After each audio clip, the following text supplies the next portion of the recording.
Hello friends, आशा करছি তোমরা ভালো আছো। আমিও ভালো আছি। আজকে তোমাদের সামনে একটি মজাদার রেসিপি নিয়ে চলে এসেছি, যা হলো পাউরুটি রসমালাই।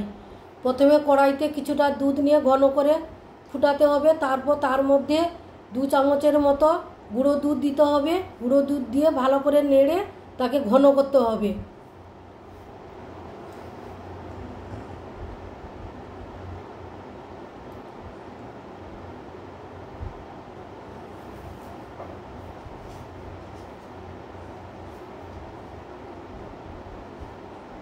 তারপর কয়েক টুকরো পাউরুটি নিয়ে চারধার থেকে আস্তে আস্তে করে কেটে লাল অংশটা বাদ দিতে হবে।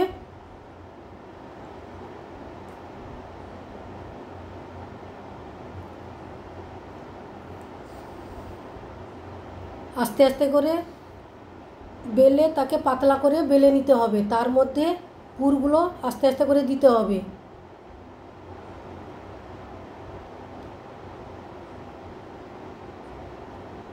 আস্তে আস্তে করে মুড়তে হবে। মুড়ে তাকে একটা মিষ্টির আকারে, রসমালাইয়ের আকারে শেপে আনতে হবে।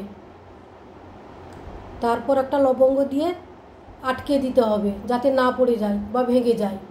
তারপরে কিছুটা দুধ গরম করে তার উপরে আস্তে আস্তে করে তারপরে ক্ষীরের মতো করে চারধার দিয়ে ছড়িয়ে দিতে হবে। ভালো লেগে থাকলে বন্ধুরা সাবস্ক্রাইব, লাইক, কমেন্ট করতে ভুলবেন না।